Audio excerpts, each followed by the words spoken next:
Sri Santosh T. Varghese, General Secretary of KEA, Sri Hemant Kumar, Chief Discussant in this session, respected and dear teachers, colleagues, friends, and my dear students. A very warm good evening to all of you. This webinar in research methodology at the initiative of the Ernakulam chapter of KEA, in fact, is a response to one of the concerns shared by many of its members in the first general body meeting held towards the end of April this year. In that meeting, it was suggested by many of the participants that KE as a professional body would have to take initiative to bring in quality changes in the teaching and learning activities, particularly in the areas of formulation of the syllabus and research activities. Of course, this was in line with some of the activities that was chartered by the KES state executive body prior to that. As you know, a few sessions on the perspectives and focus of the new syllabus and curriculum for the 4-year degree program in economics, probably that is going to be introduced next year, have already been organized at the state level. Now, our chapter is coming up with few sessions related to research methodology. We started this venture towards today with a discussion on some of the basic and essential aspects of research, the craft of the method of research. With this program, we are formally rolling out our chapter's activities. This inaugural ceremony and webinar is chaired by Professor Harikumar, former Dean of Social Sciences of CUSAT. On behalf of the economics fraternity present here, I extend, dear Harikumar sir, a very warm welcome. Professor M.K. Sukumaran Nair, the patron of our chapter, is the key speaker in this session. I can vouch that with his vast experience in teaching and in research, both in our country and at the international level, he is the best fit to lead our mission, the journey towards quality research. Professor MKS started his career as a research assistant at CDS in the late 70s. Then he joined as a faculty in North Hills University and then to the Department of Applied Economics, CUSAT, and finally to the Institute of Development and Policy Studies, Botswana. Returning to India in 1916, he joined in the Center for Budget Studies at CUSAT in 2017 as its director. I was fortunate to be a student of Professor MKS at CUSAT, sharing my joy of listening him again, the research methodology session. I extend, on behalf of all the members present here, a very warm welcome, respected and dear MKS sir. To grace our occasion, we have Professor K.N. Harilal, the president of KEA. Despite his other overwhelming priorities, he has joined with us, and this really an unusual gesture of a person like him given his other type of busy schedule. Really, we are grateful to Professor Harilal for being with us now, and may I extend you a very hearty welcome to this session.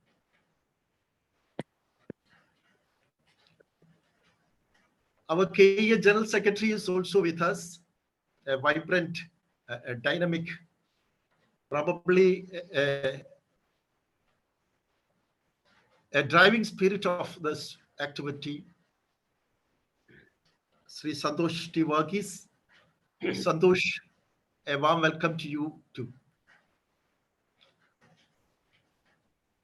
To lead this discussion, we have Professor Hemant Kumar as the chief discussant. He is now working as principal of Guruvayurpan College. I would say he's a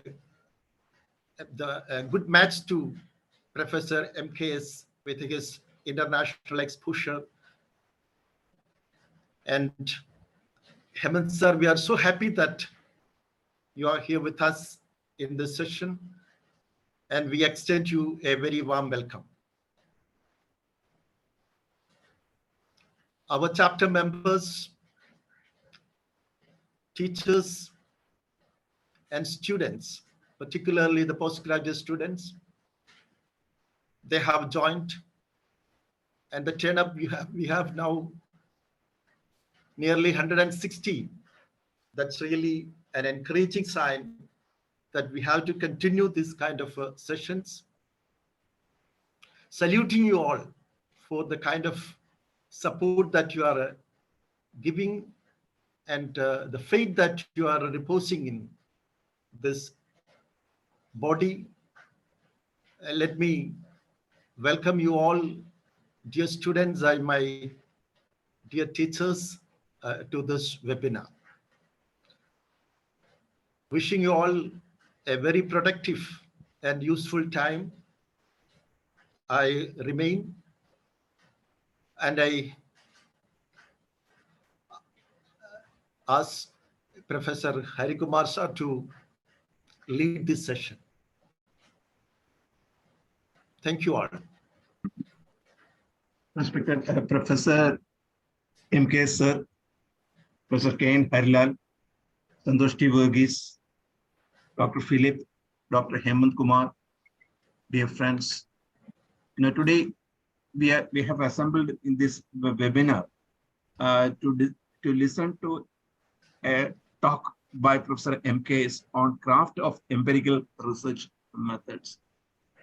Even though this is a function, inaugural function and a lecture organized by KEA Ernakulam chapter, we have invited or we have given permission from other zones also, other regions also. KEA in its second general body meeting has decided to create this regional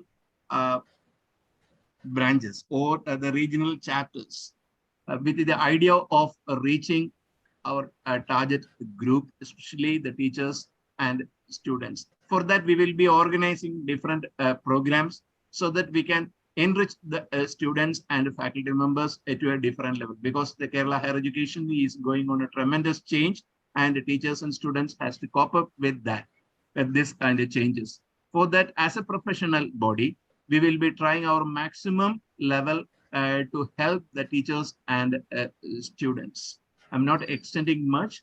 For a felicitation, I invite our president of KEA, Dr. K.N. Harilal, for the felicitation address.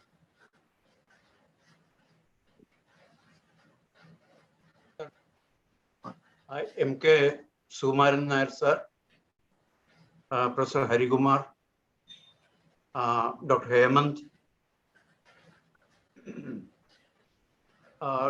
Santosh Verkis, and my dear friend Philip, and other participants of this very first session of the Ernakulam Kochi chapter of Kerala Economic Association. We are going to formally launch the activities of the KEA chapter here. I am very happy to participate in this. And in this occasion, I should say that KEA activities are becoming very active with very high participation of our members, students, researchers, and teachers everywhere. And all the chapters are becoming active. There'll be, I hope, a kind of healthy competition among the chapters. But as we can see, members of different chapters and leadership from different chapters are collaborating and cooperating for activities organized in each chapter. And I shouldn't be taking more time because now it's already 7 p.m. and we are all very keen to listen to the introductory presentation by MKS, our dear teacher. And I think this is a very good way. You cannot think of a better way to launch the activities, begin the activities of the KEA chapter. And let us listen to the presentation from MKS. With that, let me end my short presentation. Thank you. Now I will invite Santosh T. Verghese, sir, for this one. Sir, Santosh T. Verghese. The most distinguished chief guest of this session, Professor M.K. Sukumaran Nair, sir, Honorable President of KEA, Professor K.N. Harilal, sir, President of this session, Professor Harikumar, sir, Coordinator of Ernakulam chapter, Dr. M.P. Philip, sir, Dr. Professor Godwin S.K., Treasurer of Kerala Economic Association, Dr. Neetu, Dr. Shaila Ahmed, Dr. Hemant Kumar, sir, Principal Thiruvananthapuram College, acting as the chief discussant of this session, the participants of this webinar program, and my dear friends. As many of you know, the Kerala Economic Association has taken the decision to strengthen the teaching learning process and research related activities of fraternity in economics. And as a part of that, the Ernakulam chapter of Kerala Economic Association has decided to focus upon strengthening research related activities of our community. And we very well know that a good research is actually that research which has rigorous foundations in methodology. And it is in that context, I think the Ernakulam chapter has taken a topic like this for its as its first program. And in this session, on behalf of Kerala Economic Association, I express words of felicitation to the Ernakulam chapter for taking such a very important initiative. And I also take this opportunity to request all the participants to support the activities of Kerala Economic Association by becoming member of this professional body. With these words, let me conclude my speech.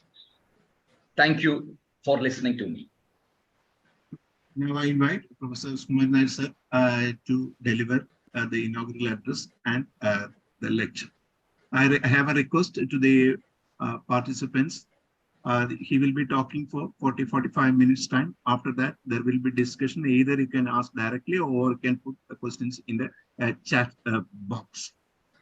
I request everyone to participate sincerely and earnestly to clear doubts and also share your opinion. Thank you very much. I invite Professor Sukumaran Nair, and I also request Dr. Hemant Kumar to act as the discussant of this lecture. Mr. Harikumar, Professor Harilal, Philip, Sandosh, Professor Hemant Kumar, and other eminent teachers and economists on the screen, student participants, and friends. I am indeed honored to have been invited to participate in the inaugural program of the Kerala Economic Association's Cochin chapter. In fact, the chapter is kickstarting probably today. And I hope that the momentum will be kept in the future also. Let me straight come to my task. Before I start my lecture, I take this opportunity to formally inaugurate the activities of the Cochin chapter of Kerala Economics Association. Now, coming to the technique of research, I will concentrate on empirical research because in Kerala, the facilities for theoretical research are very limited. We don't have adequate training to do theoretical research. And probably our country and our state needs empirical research much more than theoretical research. In fact, in Kerala, we have eminent teachers, very good teachers, I must say, and brilliant students as well.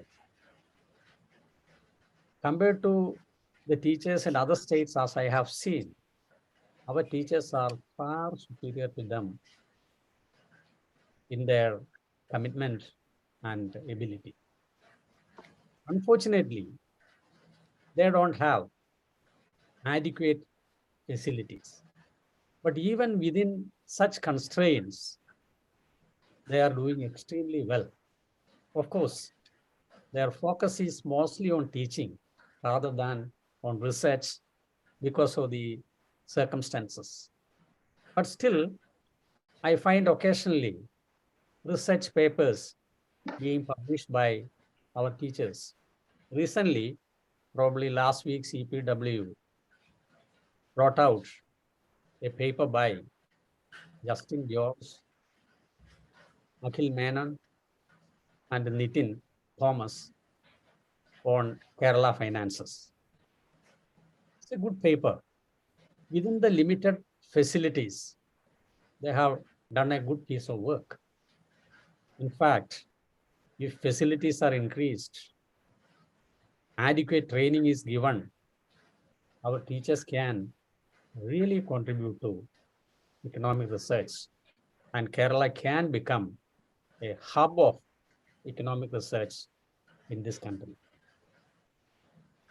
Now, my focus will be mainly on a research project that is to be written by our master students. And let me start with the formal structure of a research project or research dissertation. As we know, it should have an introduction, and the introductory chapter, one should discuss the research problem in greater detail, then move to hypothesis formulation, justification of the choice of the research problem, Then move to the next chapter, which is review of literature, which will be followed by a methodology chapter. Sometimes some people include the methodology chapter in the introductory chapter itself. That's also usually done. But if you have more to say about the methodology, you go into a separate chapter. After that, data analysis, and finally, conclusion. This is the basic structure of a research project written by students at the MA and MPhil level, probably even at the PhD level. Before I go into the details of this, let me come to the review of literature issue. Why do we review literature? Because the choice of our problem should stem from literature review. And literature review doesn't mean that you have to go through the whole spectrum of publications in that area. Concentrate on 3 or 4 or 5 seminal pieces of research in that area. Then read the very essential empirical work in that area. You will certainly form an idea. You will know what are the key issues that have been discussed and what gaps remain to be resolved. And you would know in that gap what you can contribute. Can be a very minor contribution. Still, it's possible because when you read the literature, you will come across some idea regarding a research project. A careful reading is necessary for that. So literature review should not be cut and paste. That is, in fact, the most important aspect of research. Once you master the literature review, you are a master in that area. For that, as I told you, you don't have to read the entire literature. The key pieces you have to read. The unnecessary trash, you can brush aside. You don't have to read those things. So read these things, you will come across, you will come up with a research problem.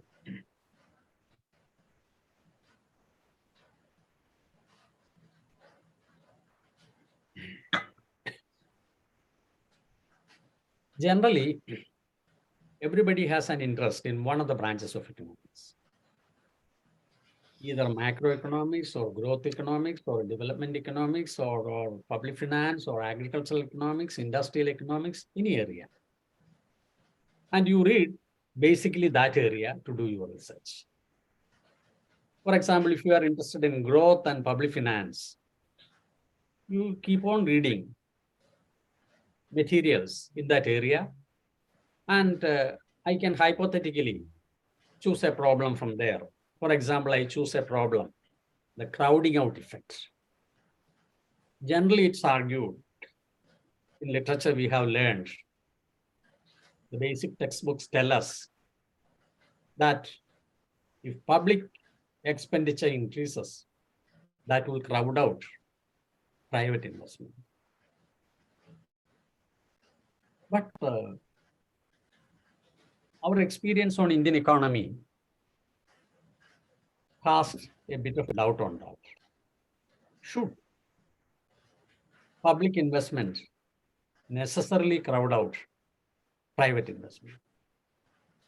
When we read more about that, we learn that if the economy is working under capacity, crowding out need not necessarily happen. Similarly, crowding out will have different kinds of effects on the economy. A supply side effect, a demand side effect. Those effects will have different consequences on the economy. We read the necessary literature in that area. And from there, we come up with a problem that crowding out has not necessarily happened in the Indian economy. Why? Once you are familiar with the literature, and once you are familiar with the Indian empirical reality, you may think that as public investment increases, private investment also increases in the country. There is, as a long time back, Prapat Patnaik argued, a complementarity between private investment and public investment.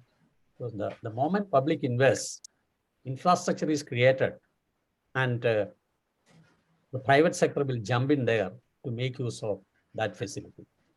Of course, that scenario is changing. Still, public investment and private investment go together. It does not necessarily crowd out private investment. So we to choose such a problem. Once we choose such a problem, we have to formulate a hypothesis around that. We ask a number of questions regarding the topic to ourselves. Why crowding out is not happening in the country? Is it because the economy is working under capacity? Or because capital necessary for investment is not limited? Savings is limited within the country, but it's possible that international capital can flow in. So even if public investment takes place, private capital can flow in from other countries, fill the gap, and lead to economic development. It need not crowd out private investment.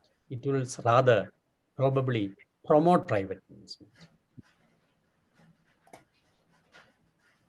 So around that, you formulate a hypothesis, taking factors such as under capacity of the economy, inflow of foreign direct investment to the country, and various other aspects such as policy support, etc. All those things can promote private investment also in the country, dismissing, at least for this particular context, the thesis of crowding out effect. So you try to read more about this, ask different questions, look at the reality, empirical data, and formulate a hypothesis. So the hypothesis should follow from the statement of the problem. The problem and the hypothesis are highly interrelated. Generally, when we go through the master's thesis, very often we find that hypothesis is a statement. People just say, crowding out effect does not happen in India. That's all. That's just a statement. But why it's not happening? What are the causes for that? What are the factors behind that? You have to identify and weave into that. Then only it becomes a hypothesis. That is, it is kind of a roadmap which we follow. Just as in criminal investigation, the police have several hypotheses about how the crime happened. They will think about various possibilities. Ultimately, they eliminate one after another and come to a particular possibility. They concentrate on that and they go ahead with that. Ultimately, they may prove it or disprove it. That's a different story. But you have to have a roadmap. And that roadmap is given by the hypothesis. Hypothesis is closely linked to the statement of the problem, and the problem stems from literature. The literature tells us there are certain gaps, and we try to situate our problem in that gap. From the problem, we formulate the hypothesis. And the hypothesis gives us a roadmap as to how to proceed further. So the introductory chapter mostly take care of this. So in the next chapter, we go into the review of literature. There, as I told you, you don't have to list 105 or 110 papers. Just 5, 10 papers. The seminal theoretical pieces and the empirical pieces that are connected with that. How the ideas have evolved. What are the major contributions in that area? And what are the areas where where there is a gray area? That means you are not sure whether this is or that is right. Or in a certain context, that's not happening. Why it's not happening? And you are trying to fix your problem in that context. So the literature review should be very clear. It should be based on the basic theory and empirical work, and it should analyze and conclude what basic contributions have already been made there and how to, and what gap remains and how you can fit in your problem there. And then you know what value addition your paper or your project is going to make on that. Once you do that, you come to data and methodology. Basically, we have generally two kinds of data, primary and secondary. Sometimes people go for primary data without any reason. Even when secondary data are available, they go for primary data. But primary data, unfortunately, have a lot of limitations. First of all, the researcher himself is formulating the questionnaire. He does the sampling, asking questions. Such problems are there. You can be biased. You need not be absolutely scientific. The data that you collect may not tally with the reality. That kind of a problem often arises. So as far as possible, don't go for primary data. Always go for secondary data.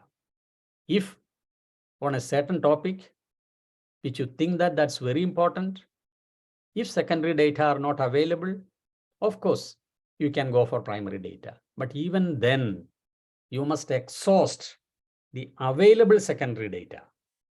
And in order to fill the gaps only, you should go for primary data.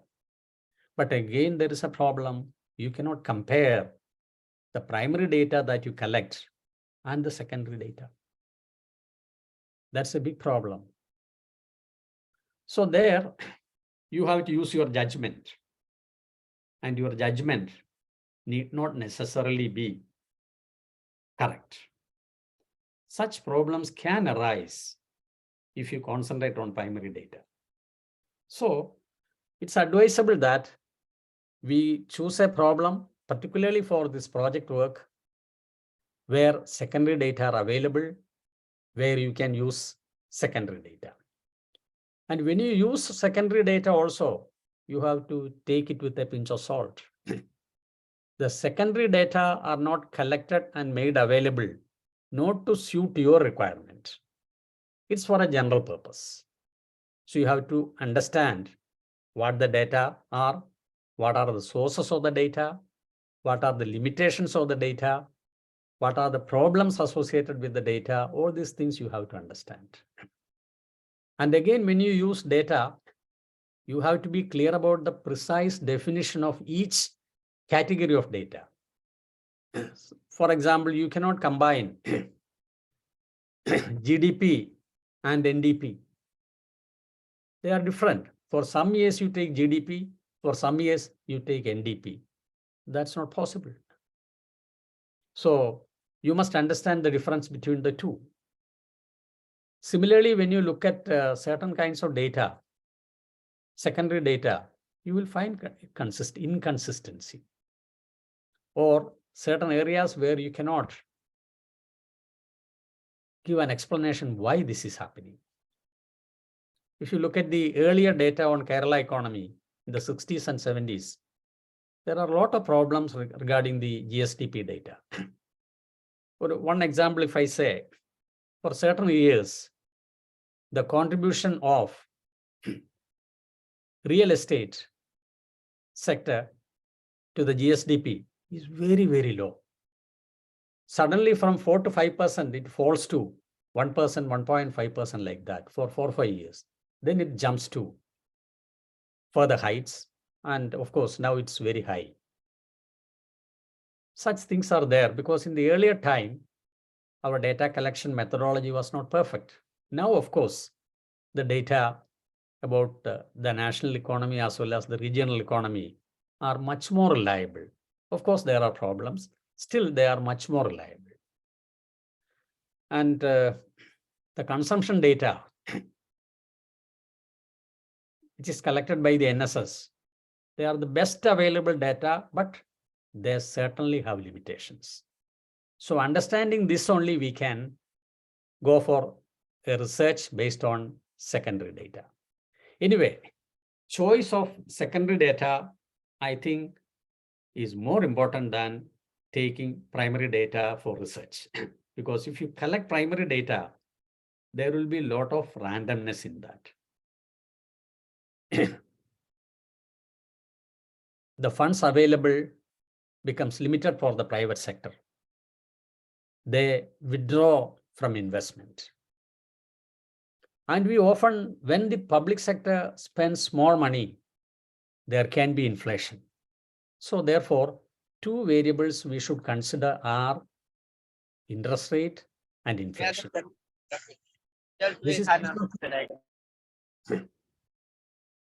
is based on theory.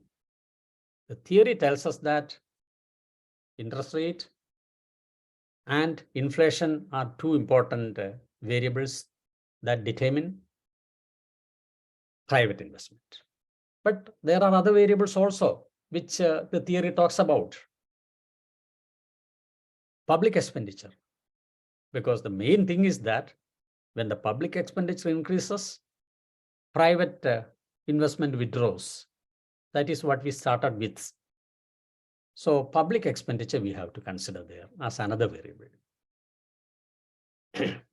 Then GDP growth rate can be a variable that affects investment. If the GDP is not growing, the private sector may not be interested in investing. So what happens to GDP growth rate? So that variable should be considered, all collected from our theory. Then another probable variable could be capacity utilization, because if the economy is working under capacity, there is a possibility that crowding out may not happen. But here, what kind of variable we can take? Maybe as a proxy, we can take the capacity utilization in the industrial sector. That data are available. Then savings data, because the key factor behind the crowding out effect is that savings are limited. They are not available in large quantities. That's limited. So we have to consider savings as another explanation. Then yet another explanation is FDI inflow, because nowadays with the opening up of capital inflows, foreign direct investment is flowing to various countries. India too, foreign direct investment is coming. So that's another variable that can mitigate the effect of the crowding out effect. All these are some of the variables which you can pick from the literature. Then there could be some control variables, because we are talking about investment. these need not necessarily be the variables that absolutely affect it. There can be other variables. For example, the business climate in an economy. If the business expectations are not bright, private investment will shy away. Whereas, even if the economy is not doing very well this year, if business expectations are good in the following years, investment may come through. Therefore, you bring in all these variables to explain your situation. Here again, you have two methods to analyze the data. One is using tables and figures. Graphs you can use. In a simple way, you can try to explain. When one is increasing, what is happening to the other, that kind of a thing you can easily portray using ordinary tables and graphs, which very clearly tell us what's happening. Another method is going for sophisticated econometric techniques. You can use the standard regression or various varieties of regressions.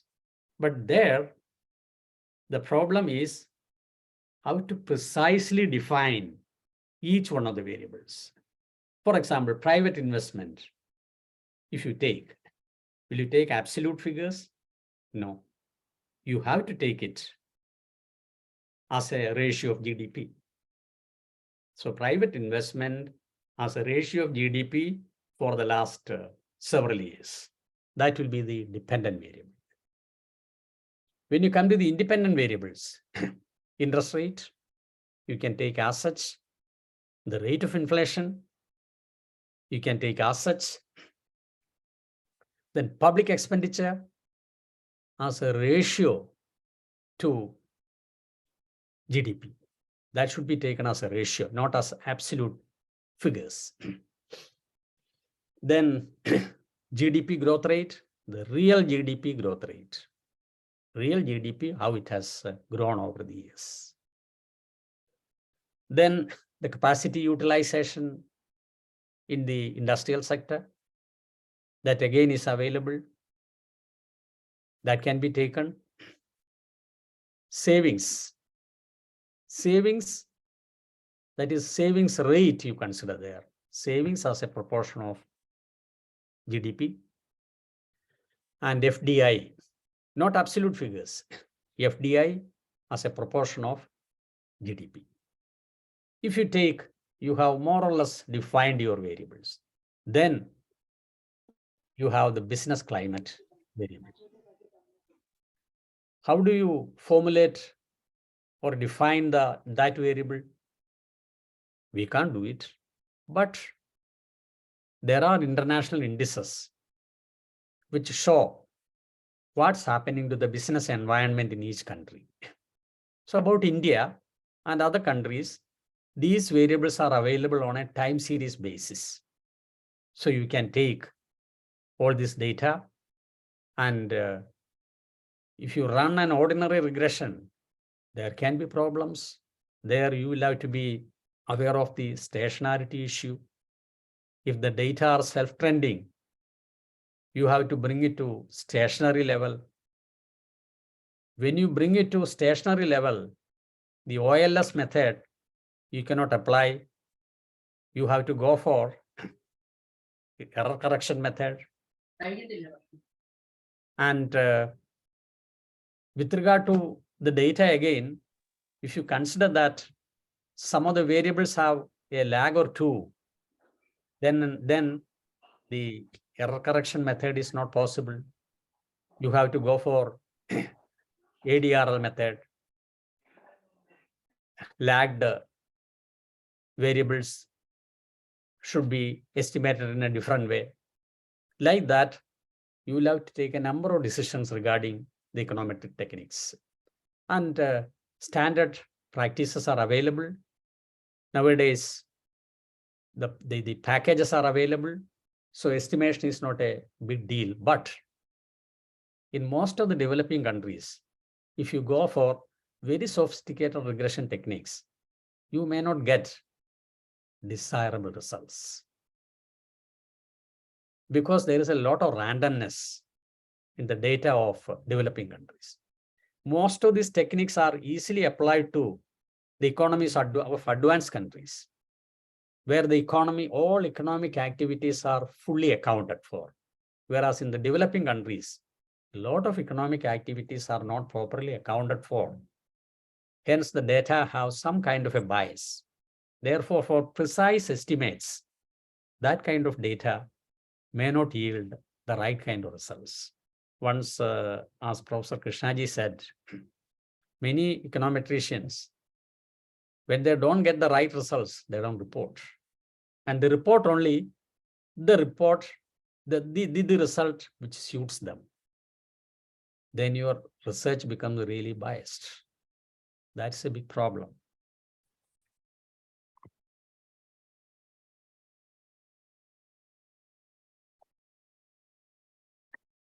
Again, in this chapter, you have to mention which data will be taken from which source, which publication. In India, there are umpteen publications which give different kinds of data. You can pick data from those things. In the past, there used to be inconsistency between data from different sources. But nowadays, it's much less because there is a coordination between the activities of different sources of data. And again, the statistics and the program implementation department, they go through this data and try to make it as consistent as possible before it's being published. Therefore, nowadays, the data are much more reliable than in the past. Very often, econometricians, when they don't get the right result, they add one more variable, which may improve the R-squared, which gives a better explanation. But that variable may not have the theoretical sanction.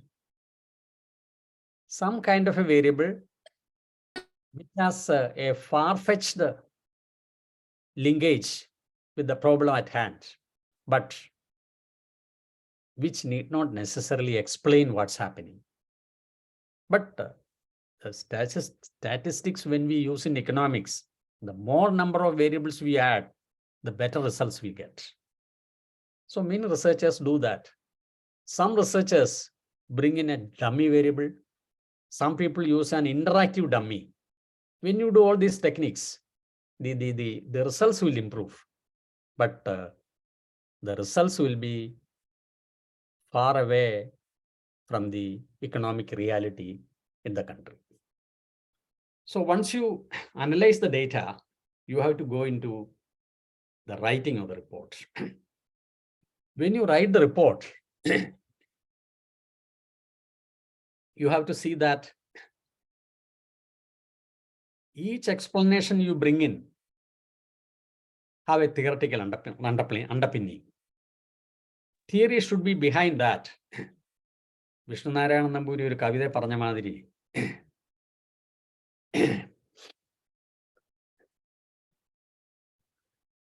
ആരും അറിയാതെ ഉയിരിൽ പൂ വിരിഞ്ഞെന്നാൽ ചാരുഗന്ധം അതെമ്മട്ടിൽ ഞാൻ ഒതുക്കേണ്ടതിനുള്ളിൽ. അപ്പോൾ ഉയിരിൽ ഒരു പൂ വിരിയുകയാണെങ്കിൽ, സങ്കല്പത്തിൻ്റെ ഒരു പൂ വിരിയുകയാണെങ്കിൽ അതിനൊരു ഗന്ധമുണ്ട്. ആ ഗന്ധം എങ്ങനെ ഒതുക്കും എന്നുള്ളൊരു പ്രശ്നമുണ്ട്. അത് ഒതുക്കി വയ്ക്കും നമ്മൾ. ഇത് ഈ അനുരാഗത്തിൻ്റെ കോൺസെപ്റ്റിലാണ് അദ്ദേഹം പറയുന്നത്. അനുരാഗം മനുഷ്യൻ്റെ മനസ്സിലേക്ക് കടക്കുമ്പോൾ അത് പുറത്തറിയിക്കില്ല, പക്ഷെ അതിൻ്റെ ഒരു തുടിപ്പ് മനസ്സിൽ ഇങ്ങനെ നിൽക്കും. അതുപോലെ ഈ തിയറി നമ്മുടെ ഈ എംപിരിക്കൽ എക്സ്പ്ലനേഷൻ്റെ പിന്നിൽ ഇങ്ങനെ തുടിച്ചു നിൽക്കണം. Just as the fragrance of a flower, you feel the fragrance of the flower but you can see it. So economic theory, even in empirical research, should be there in an invisible form, but that is there. Without that, that flower is not there.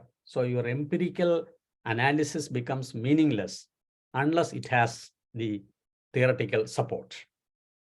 So you do the analysis, you write it down. After that, you go to the conclusion. And the conclusion should be based on your analysis. very often students write their own conclusions which have nothing to do with the analysis, but it should clearly follow from that. So research as a process on the whole should be like a short story. It should start from the beginning till the end. There is a link.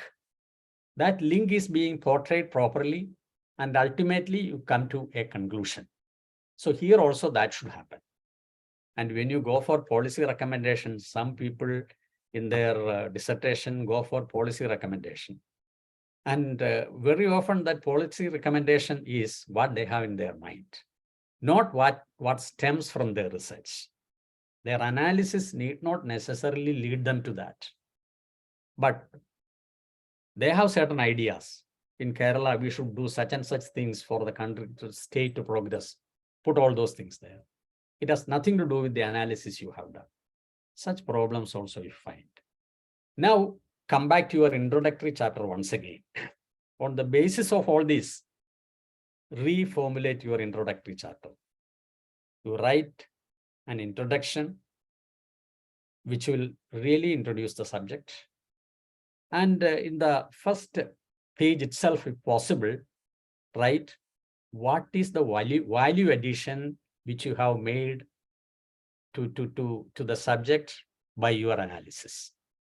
You can say that the value addition of this paper is this. Then you go to the statement of the problem. And from the problem, come to the hypothesis. From hypothesis, you justify the choice of the problem and the study. The first chapter is over. But in the introductory chapter, you can have a little, you can be a little dramatic, not too much. ഒരു ശകലം നാടകീയത ആ പ്രസന്റേഷനിൽ കൊണ്ടുവരാം. But it should not be far away from the reality. ഈ വയലാറിന്റെ ഒരു കവിതയുണ്ട് പഴയത്. കൃഷ്ണനെ തല്ലി കുചേലൻ ആ ധിക്കാര കൃത്യമിരമ്പി ജനഹൃദയങ്ങളിൽ. കൃഷ്ണനെ കുചേലൻ തല്ലു, നമ്മൾ കേട്ടിട്ടില്ല, അത്ഭുതപ്പെട്ട് നമ്മൾ നിന്നുപോകും. പിന്നെ പറഞ്ഞു വരുമ്പോൾ ശരിയാണ്, കൃഷ്ണനും കുചേലനും വേറെ ആളുകൾ അവർ തല്ലി. അതുപോലെ here, when you present the value addition that you have made, you can have a little touch of drama, not too much. Then it will attract the attention of the reader. And he will be wondering what's going next. Just as in some of the novels where people talk about Parinamagupti in the traditional Malayalam novels, everybody talks about Parinamagupti. So that kind of a Parinamagupti can be there. But ultimately, you prove or disprove that. I think with this, I stop for the time being, and we can have a discussion. I don't have answers to many things, but I will also participate along with you in the discussion. Thank you very much for showing the patience to listen to me. Thank you. Thank you very much for your nice words, and also beautifully narrating the craft of preparing a research report. Now I invite Dr. Hemant Kumar to discuss the presentation. Thank you, sir. Am I audible? Oh yes, perfectly audible. Okay. Respected Chief Guest, Professor M.K. Sukumaran Nair, sir, Professor K.N. Harlal, sir, Professor Harikumar, sir, Professor M.P. Philip, sir, Professor Santosh Varghese, sir, and respected members of the Ernakulam chapter of the KEA, as well as other friends and colleagues who have joined us, dear students. Before I move on to the duty which is assigned to me to discuss Professor Sukumaran Nair's topic and his presentation, let me congratulate the office bearers of Kerala Economic Association in general, and certainly the executives of the Ernakulam chapter in particular, for the very dynamic beginning that they have given to both the KEA and the Ernakulam chapter. And I know that other chapters as well, the Kannur chapter, the Trivandrum chapter, have all, hit the ground running. They have all started working really hard. To use a word that Professor Sukumaran Nair used in his presentation, there is a lot of value addition going on from the various chapters as well as the KEA. I should in particular thank Harilal sir, Santosh Varghese sir, and Godwin sir for the real hard work that they have done in order to get the KEA up and running. For a while, the KEA was in a certain kind of doldrums, and now that is ancient history. This year, 2023, has been really dynamic, really lively in terms of KEA activities, and I hope and pray that it continues. Now, Sumarna sir's presentation is addressed to master's level students, and I'm not going to, add anything. I will just emphasize, I will just underline a few things that he said so that those students who are hearing me understand what it is that Sumarna sir wanted to convey. Now, the first point that Sumarna sir made was that purely theoretical research in economics might be a little difficult in Kerala, even in India, for various reasons. And I do agree.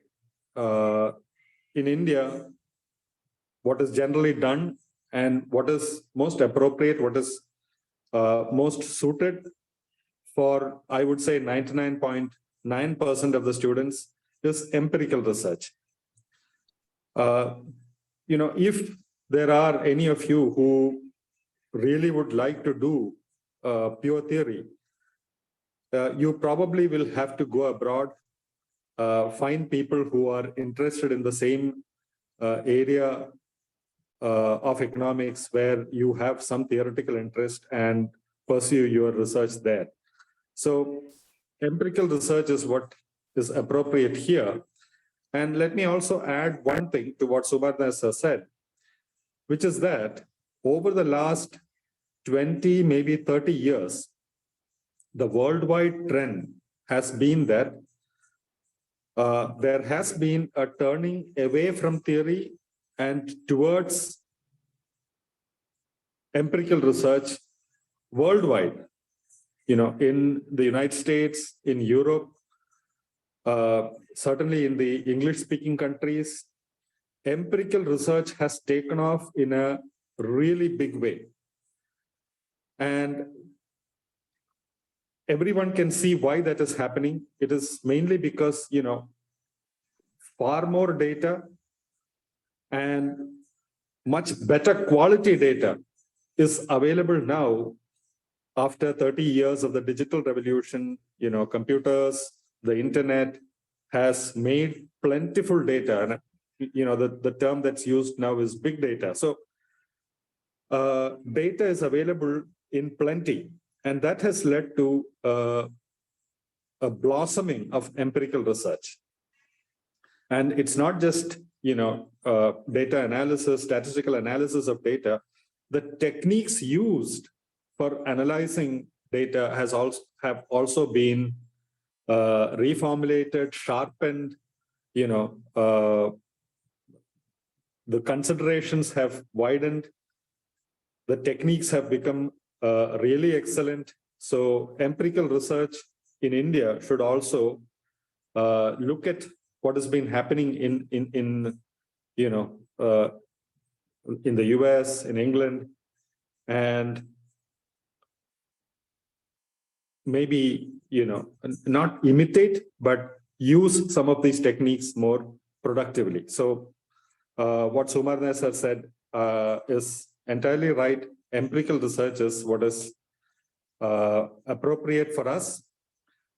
And the other thing that Sukumaran Nair sir said, again, I'm in total agreement.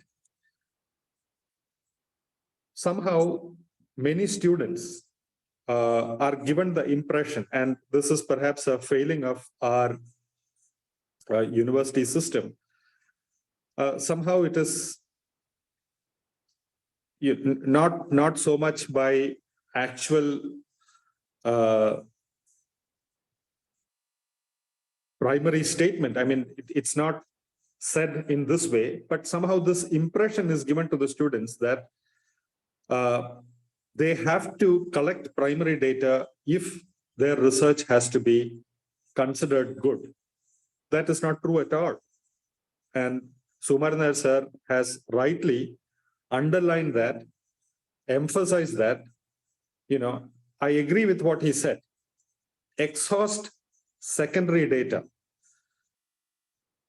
Primary data collection is not, the be-all and end-all of research. It is not necessary that, for every research problem, you have to collect primary data. For most research problems, secondary data is what is best. There might be cases where primary data collection might be necessary. I mean, that depends on the actual problem. But you go for primary data only if secondary data is extremely scanty or unavailable for your particular research problem. So the other thing that Professor Sukumaran Nair has said, he went over the steps, the necessary steps: introduction, review of literature, analysis, and conclusion. Now, he took, does public investment crowd out private investment as an example of a research problem that you can take up. And he went over the variables, the question that you should ask, etc., etc. Let me just point out one thing. Professor Sukumaran Nair said that it is not necessarily the case that public investment crowds out private investment. Now, to all the students who are listening to this, let me clarify what Professor Sukumaran Nair was trying to say. He was only trying to say that if you take this up as a research problem, it is open-ended. When you do your macroeconomics paper, you might see a lot of discussion about crowding out. Don't take that as a finally settled issue, something that has already been decided. No, you can, it is an open-ended question. Now, please do not interpret what Professor Sukumaran Nair said to mean that there is no crowding out. That is not what he was trying to say. He was only trying to say that maybe as a result of your analysis, as a result of your, you collect the data, you do the analysis, you might support what your macroeconomics paper says, that there is crowding out as a result of public investment. There is a crowding out of private investment due to high public investment, or you might conclude the opposite. It all depends. All that Professor Sukumaran Nair was trying to emphasize was that, the theory that you read gives you a certain guideline, but it does not give you any settled conclusion. When you start your research, you should not go in thinking that, well, this is the result that I have to reach. In fact, what Professor Sukumaran Nair said at the end is very important. Many students have policy recommendations in mind when they start their research. They think that, they should end up with a certain policy recommendation, and they tailor their research, they tailor their analysis, they tailor their data in order to support this policy recommendation. Now that, as Professor Sukumaran Nair sir rightly said, that is an egregious way of doing research. You should never, ever start with, a conclusion in mind. If you do that, the research that you do becomes pretty worthless. So I congratulate Professor Sukumaran Nair sir for pointing out to any master's student that you should have a certain open-mindedness when you do your research. Now, the other thing that Professor Sukumaran Nair sir said about the literature review is that, your literature review does not have to be exhaustive and far-reaching. You need not have read every single paper that has appeared, theoretical, empirical. Read 10 or 15 papers. A few seminal theory papers, then a few important empirical papers. Review those papers and then go into your own research. This is, again, extremely good advice. Every single student who is listening to this should please keep this in mind. Your literature review is not your research. It is just a statement of, these are the important things that have already been stated in this particular area. And this is where my research question, my hypothesis comes from. That is all that is necessary. You do not necessarily have to do an exhaustive, you don't have to read, hundreds of papers in order to do your literature review. That again is an excellent point that Sukumaran Nair sir made. Now, notice that he talked about the independent variable, the dependent variables, private investment. If you're talking about the crowding out problem, private investment as a ratio of the GDP is your independent variable. Interest rate, the rate of inflation,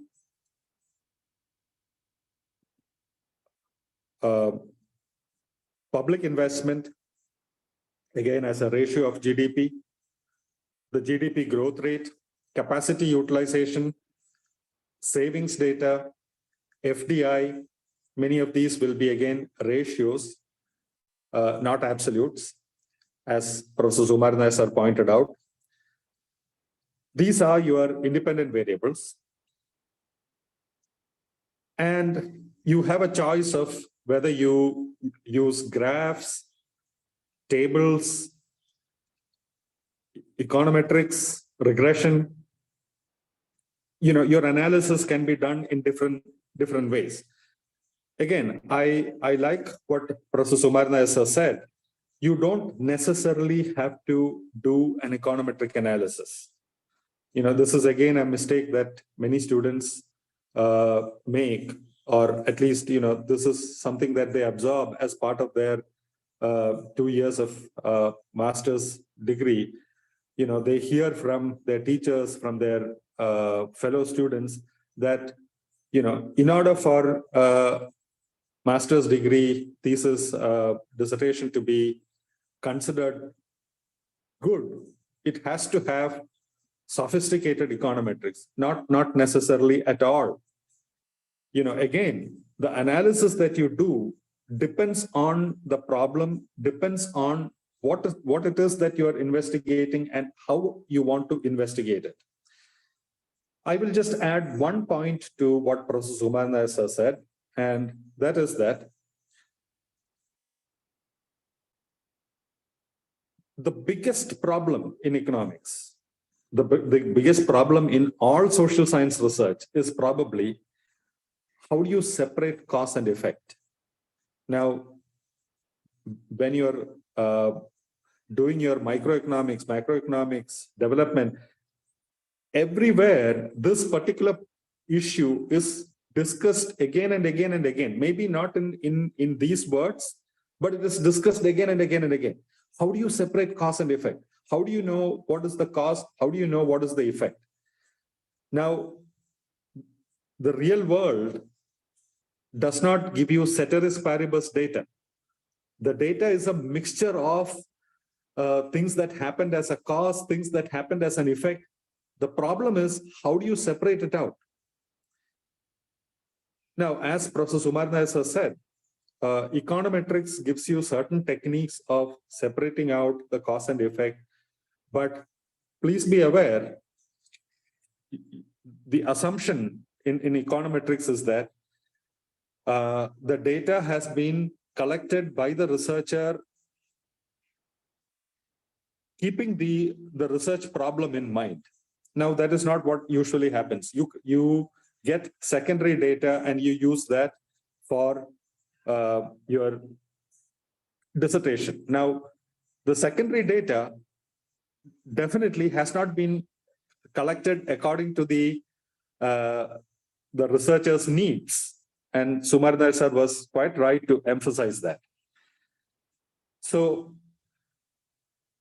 it is up to you. You have to think carefully as to how it is that you have a certain hypothesis in mind, and how do I use this data in order to separate out the cause and effect? Do I need to do a sophisticated a regression in order to get my results, or can I do it some other way? There is no shame.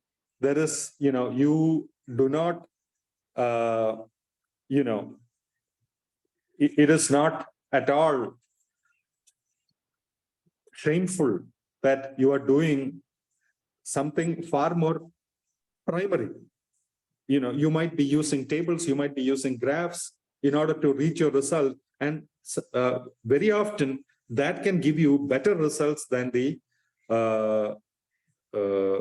many kinds of research regression that Professor Sukumaran Nair sir mentioned. Again, there are problems associated with regression. Obviously, these things you can learn by yourself. Problems of stationarity if you're using time series data, etc., etc., etc. Lags, the problems created by lags, etc., etc. So these are the things that Professor Sukumaran Nair sir mentioned. And again, this was a very masterful presentation of all the things that a master's degree student has to keep in mind when he's doing a research project. With these words, I think I will conclude my discussion.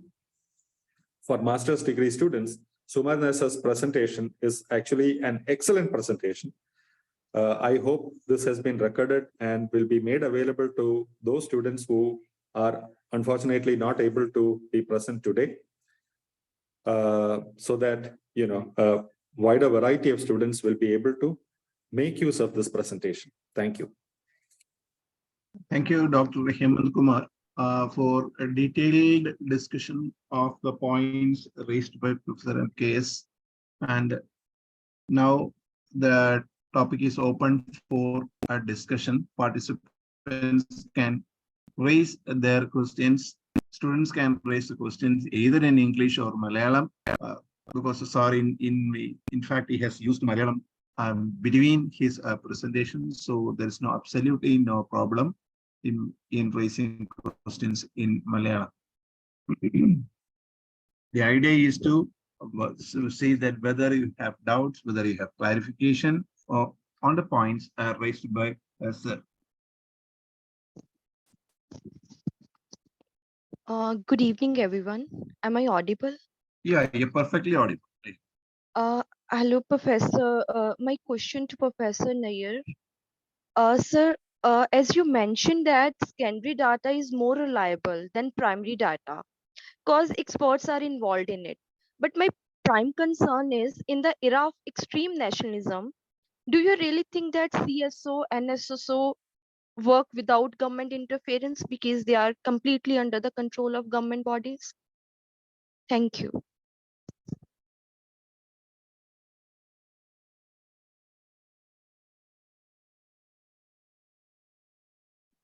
Then you can answer the questions, clarify the answers towards the end. Okay, let us take the questions first so that. Sir, Sukumaran sir came.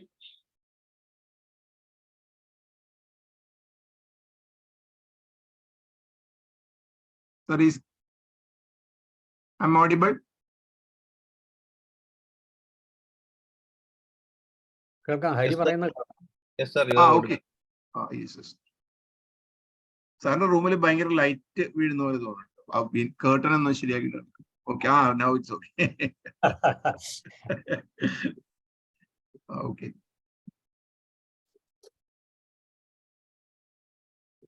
Questions എല്ലാം വന്നിട്ട് answer അതല്ലേ നല്ലത്. അതെ അതാ ഞാൻ പറയുന്നത്. Question എല്ലാം വന്നിട്ട് ആൻസർ അതുപോലെ ക്വസ്റ്റ്യൻ ചോദിക്കുന്നവരുടെ പേരും കൂടെ ഒന്ന് പറഞ്ഞാൽ നല്ലത്, ആരാന്നും കൂടെ അറിയാം.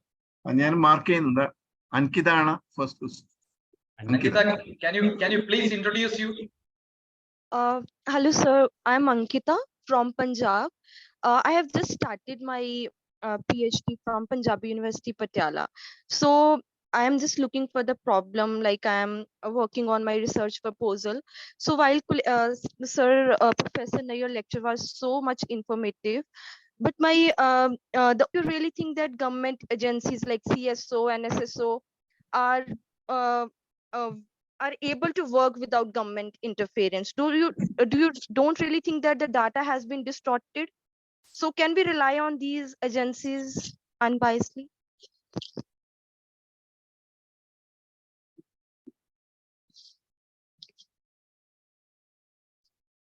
Yes, next question.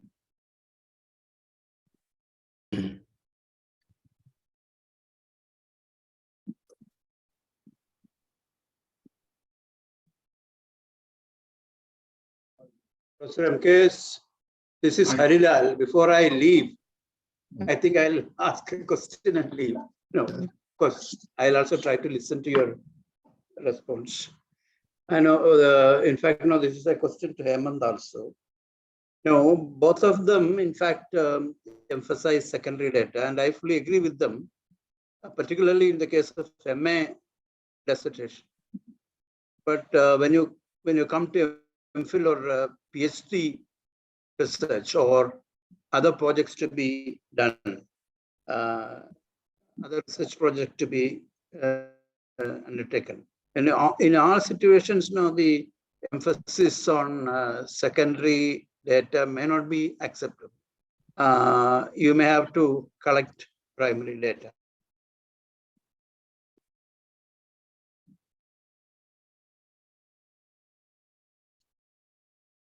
Secondary data, because people knew that collection of primary data would be difficult, and you will get into all kinds of problems which MKS mentioned, which is true.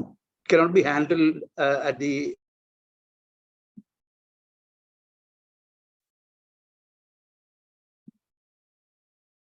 problem. Where you may have to use primary data. And in fact, now for addressing many problems, secondary data may not be available, or secondary data will not be really helping you address many aspects of the research problem that you want to do. So you will have several situations where the researchers will have to be encouraged to go for primary data, of course, with all the caveats, with all the warnings regarding problems of using primary data. So I would like Professor MKS and Hemant commenting on this, because in both the presentations, I thought there was a bias in favor of secondary data, which is justifiable, of course, in the case of MA and MPhil problems. That's all. Okay, since Harilal is leaving, I can answer his question. It's not an answering. I agree with Harilal. Of course, there are certain problems where primary data is a must, and you should go for collection of primary data with all the limitations it has. But at the MA and MPhil level, I feel that it may be better for students as a matter of training to use secondary data. Of course, in my PhD thesis, I have used primary data. So I know the difficulty and the limitations associated with the collection, analysis, and interpretation of primary data. But in my case, there was no other option. I first exhausted all the possibilities of secondary data. Still, I had several gaps. Therefore, I had to go for primary data collection. So that's possible. And in certain cases, that has to be done. No disagreement on that. And I will also answer the question by Ankita. Of course, there are problems with the data collection agencies at the national level. Still, in the country, we have to depend on that. We have no other data source available. So if I am comparing the GDP of Punjab and Kerala, ESDP of Punjab and Kerala, I cannot collect primary data. I have to depend on that. And if I want to see that in the national perspective, the GDP data collected by these so-called agencies, I have to depend and base my analysis on that basis. There is no other choice. Okay, thank you.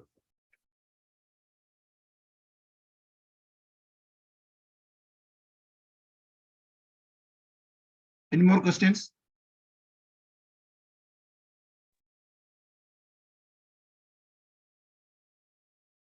I would like to comment, Harilal again. Yes, I would like yes, to comment on the observation made by Sukumaran Nair sir about Ankita's question. Yeah, it is true that no, we don't have options, and we will have to depend on available secondary sources. That is the right answer. That's the correct response. But then maybe we can add one more point. That is, no, you have a set of data to address a problem. But then when you use the available data set, you can be very critical about the data set. When you arrive at conclusions, you can examine the database, methodology, probable bias, probable manipulation. All those things can be brought in. That's the only way. Basically, trying to use the secondary data in a very careful manner. Fully aware of the limitations of the data. Yes, I do agree to that also. Even the previous times also, the secondary data had biases, not deliberate, but in the process it happens. That kind of biases have crept in. Now, probably some deliberate element is there, but the biases are there also. The degree of biases may be different, but earlier also when we used secondary data, we had looked at critically and tried to caution the readers that these data have these problems. So my conclusion is under certain restraints. So now the restraint may be a little more rigorous. That's what I feel. I fully agree with Harilal. There is no question of disagreement on this.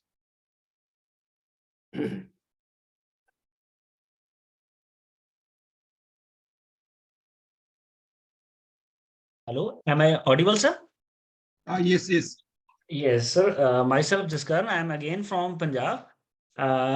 Sir, my question is on non-economic factor. As sir has suggested that econometric techniques are more helpful in Western nations, in developed nations. But in the developing nations, like country India, there is a problem of randomness, as sir suggested in his lecture. Sir, will you suggest that the knowledge of social sciences is more important, or the role of non-economic factors is more important as compared to the economic factors, as there is an inefficiency of correct data, secondary data also, as you have suggested that. Will you recommend that we should also focus on qualitative research also? Thank you.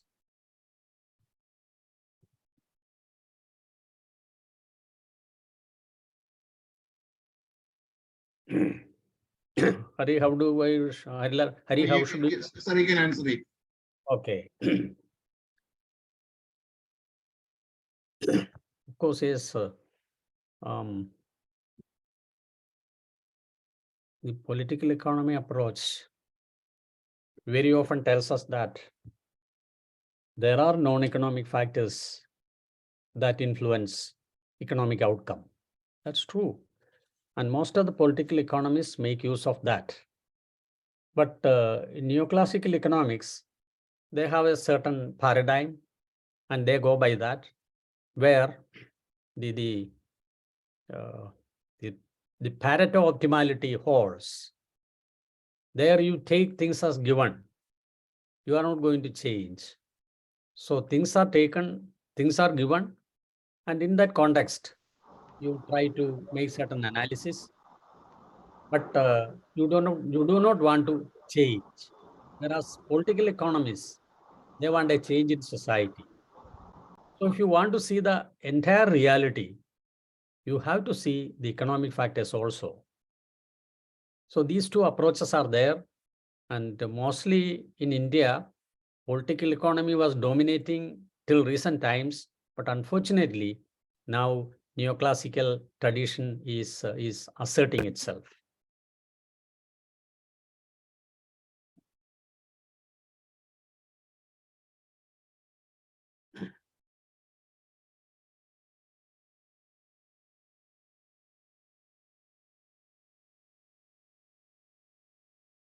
Any more comments, questions? Can I ask a question? Can you hear me? Yes. Sukumaran Nair. Mhm. See, it is true that empirical researches are more in active practice, actually. Naturally, you cannot have so many theoretical studies always. And also you said that in all these researches, a theory is underlying.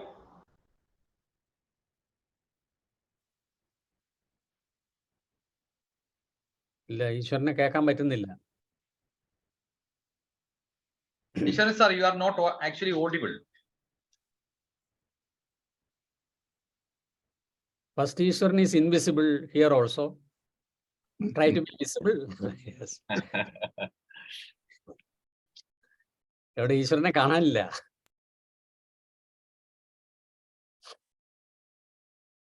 എനിക്ക് connection പോയി കാണും. Connection problem ഉണ്ട്.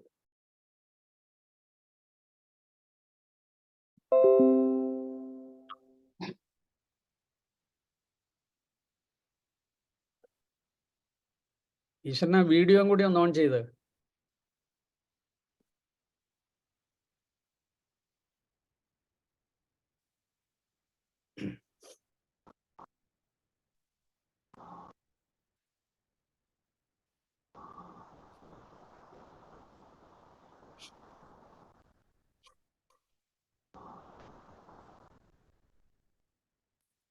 Connectivity problem ഉണ്ടെന്ന് തോന്നുന്നു.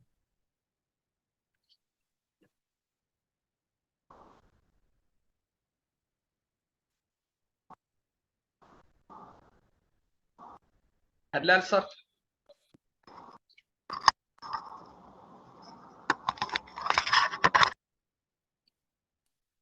Possibly പോയി കാണാം. അല്ലാതെ പോയി കാണാം. I don't know how to say the situation.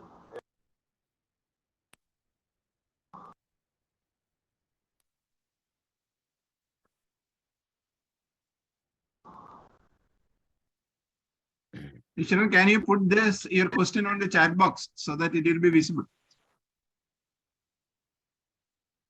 And it will be more precise.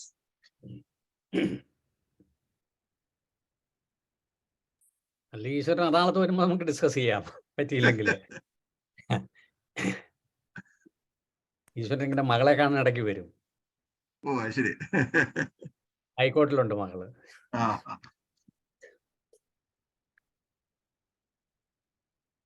Any other points, comments?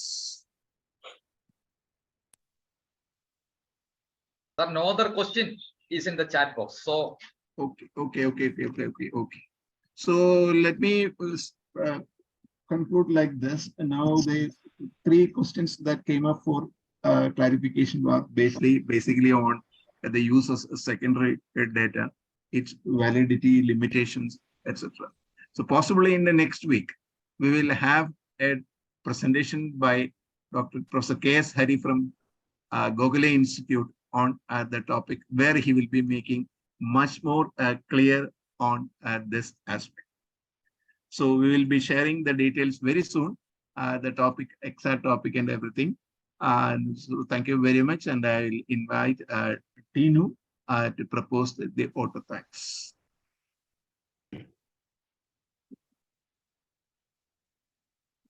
Hello. Yes, you are audible. Okay. Okay. Honorable Chief Guest of the day, Professor M.K. Sukumaran, sir. Other guests of honor, respected faculty members who have joined the session from across the country, dear research scholars, PG, UG students who have joined this Zoom platform session this evening. A very good evening to one.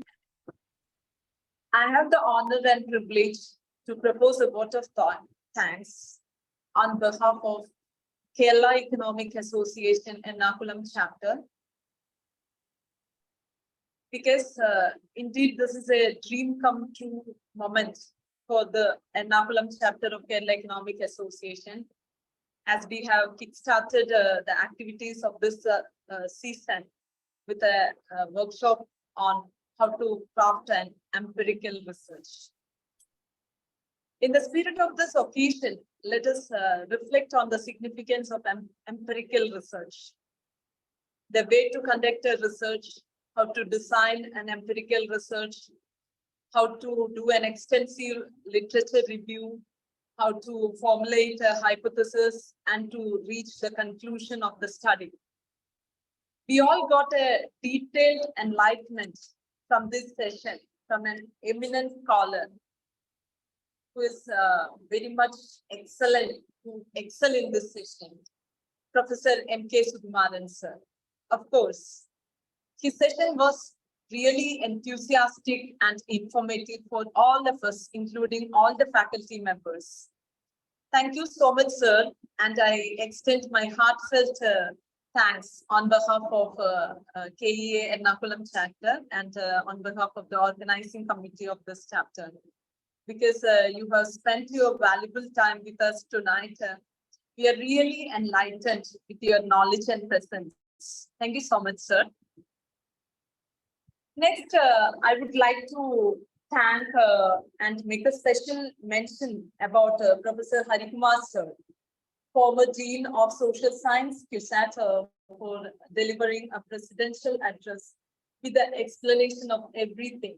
Thank you so much, Harikumar, sir, for your presence and encouraging us with your valuable words. Next, our KEA President of Ernakulam chapter, Professor K.N. Harilal, sir, is from CDS. A special thank you to you, sir, for your enthusiastic support throughout the session. Thank you so much, Harilal, sir. I should make a special mention about the unflinching support and coordination of our coordinator of Ernakulam chapter, Dr. Philip, sir. My heartfelt thanks to Philip, sir, too. Thank you so much, Philip, sir. My thanks are due to Santosh, sir, KEA General Secretary, for his graceful felicitations.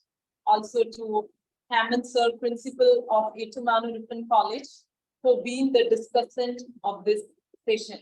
Throughout the session, he made his valuable insights, coordinated his insightful thoughts along with the words of Sukumaran, sir. Thank you so much, Hemant, sir, and also to Santosh, sir, for your active participation throughout the session.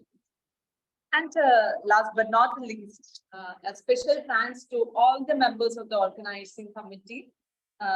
If I make a mention about all the organizing committee members, my thanks are due to Emmanuel sir, Shaila ma'am, and all other faculty members who have been a part and parcel of this organizing committee. And also to all the faculty members who have joined this session and made this session a wonderful one. And also to all the student participants. When I make a mention about the student participants, I heard about the questions and queries from the students of Punjab University. I make a special mention about one of the names I remember, Ankita, and some other student also made a reasonable query about the doubts, valuable doubts, and cleared it. So thank you so much, dear research scholars, PG and UG students, for actively taking part in this session. I hope you all enjoyed this session and you are taking back a lot of insightful thoughts from this session, how to bring out a wonderful thesis or a wonderful PG on UG project report. So thank you so much, all of you. If I have lost somebody's name, I have forgotten to make a mention about somebody's name. Excuse me, but really, I do enjoy this session a lot. And we all got a valuable insight about how to be or do a wonderful research work. Thank you so much for all the participants, and especially I congratulate KDA for coordinating such a session, for